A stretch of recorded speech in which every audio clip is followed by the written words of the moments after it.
ഗവേഷണ വിഷയം തിരഞ്ഞെടുപ്പ് പ്രക്രിയയുടെ 6ാം ഘട്ടത്തിൽ ഗവേഷണം നടത്താൻ കഴിയുന്ന ഗ്രൂപ്പ് അല്ലെങ്കിൽ ഘട്ടങ്ങൾ അല്ലെങ്കിൽ പ്രക്രിയകൾ ഉണ്ടോ എന്ന് പരിശോധിക്കുക എന്നതാണ്.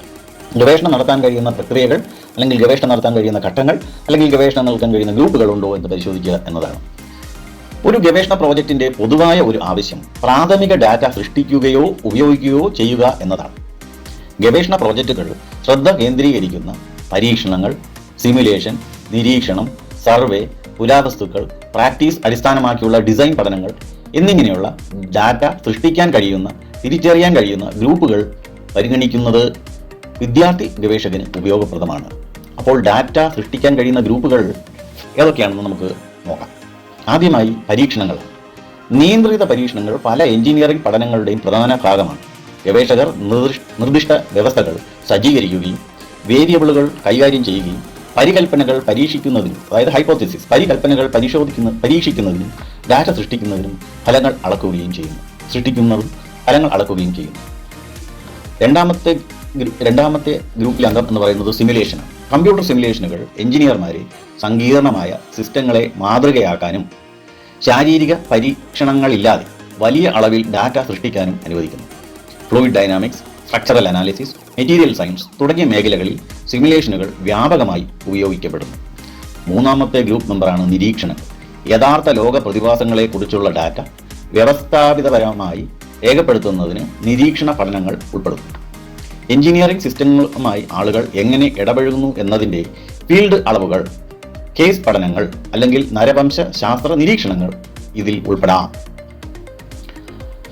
നാലാമത്തേത് സർവേകളാണ്. എഞ്ചിനീയർമാരുടെ അനുഭവങ്ങൾ, അഭിപ്രായങ്ങൾ, എഞ്ചിനീയറിംഗ് ഉൽപ്പന്നങ്ങളും സിസ്റ്റങ്ങളുമായി ബന്ധപ്പെട്ട പെരുമാറ്റം എന്നിവയെക്കുറിച്ചുള്ള ഡാറ്റ ശേഖരിക്കുവാൻ ചോദ്യാവലികളും അഭിമുഖങ്ങളും എഞ്ചിനീയർമാരെ അനുവദിക്കുന്നു. ഇതാണ് സർവേകൾ.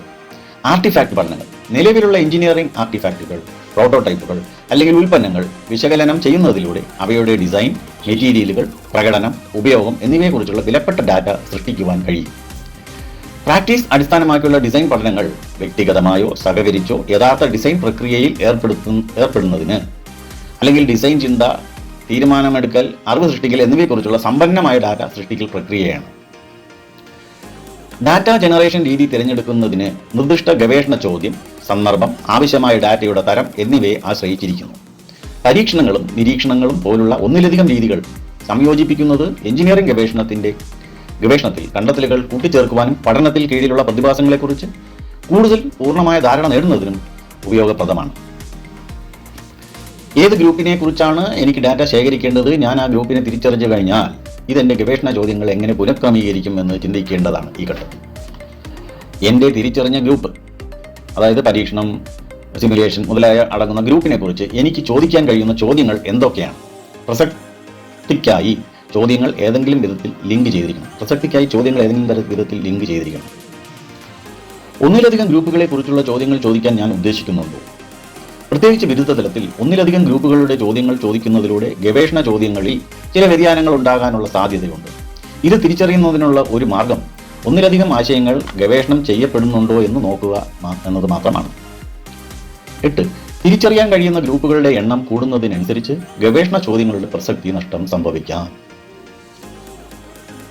തിരിച്ചറിയുന്ന ഒരു ഗ്രൂപ്പിൽ വിശാലമായി ശ്രദ്ധ കേന്ദ്രീകരിക്കുന്നതിന് ഈ ഗ്രൂപ്പിന്റെ ചുറ്റുമുള്ള ഗവേഷണ ചോദ്യങ്ങളുടെ രചനയിൽ ശ്രദ്ധ കേന്ദ്രീകരിക്കാൻ ഇത് സഹായിക്കുന്നു. അപ്പോൾ ഈ ഗ്രൂപ്പ് എന്ന് പറയുന്നത് നമ്മൾ പ്രത്യേകം ആലോചിക്കേണ്ടത് പരീക്ഷണങ്ങൾ, സിമുലേഷൻ, നിരീക്ഷണം തുടങ്ങിയവയാണ്. ഗവേഷകൻ ഈ ഘട്ടത്തിൽ പരിഹരിക്കേണ്ട പ്രശ്നങ്ങൾ: വിവരശേഖരണത്തിനായി തിരിച്ചറിയാവുന്ന ഒരു ഗ്രൂപ്പിനെ സമീപിക്കാനാകുമോ? അതായത് പരീക്ഷണത്തെയോ സിമുലേഷനെയോ നിരീക്ഷണത്തെ തുടങ്ങിയവ സമീപിക്കാൻ പറ്റുമോ? ഏത് ഗ്രൂപ്പിൽ നിന്നാണ് എനിക്ക് ഡാറ്റ ശേഖരിക്കേണ്ടത്? ഒരു ഗ്രൂപ്പും ഗവേഷണത്തിന് ഉപയോഗിക്കുന്നില്ലെങ്കിൽ ഡാറ്റ ഏതൊക്കെ ഉറവിടങ്ങളിൽ നിന്നാണ് പരിഗണിക്കുന്നത്? തിരിച്ചറിയാവുന്ന ഗ്രൂപ്പിന്റെ വീക്ഷണം പ്രതിഫലിപ്പിക്കുന്നതാണോ എൻ്റെ ഗവേഷണ ലക്ഷ്യങ്ങൾ എഴുതിയിരിക്കുന്നത്? തിരിച്ചറിയാവുന്ന ഗ്രൂപ്പിന് ഗവേഷണം ചെയ്യുന്ന ആശയങ്ങളുമായി എന്ത് ബന്ധമാണ് ഉള്ളത്? തിരിച്ചറിയാവുന്ന ഗ്രൂപ്പിനോട് എനിക്ക് ചോദിക്കാൻ കഴിയുന്ന ചോദ്യങ്ങൾ എന്തൊക്കെയാണ്? ഗവേഷണം വിലയിരുത്തുന്ന അധ്യാപകർ അല്ലെങ്കിൽ മൂല്യനിർണ്ണയക്കാർ ഈ ഘട്ടത്തിൽ അന്വേഷിക്കുന്നത് നിങ്ങൾ ഡാറ്റ ശേഖരിച്ച തിരിച്ചറിയാവുന്ന ഗ്രൂപ്പിന് നിങ്ങളുടെ ഗവേഷണ ലക്ഷ്യവുമായി സാധുത ഉള്ള ബന്ധമുണ്ടോ എന്ന് പരിശോധിക്കുക മാത്രമാണ്.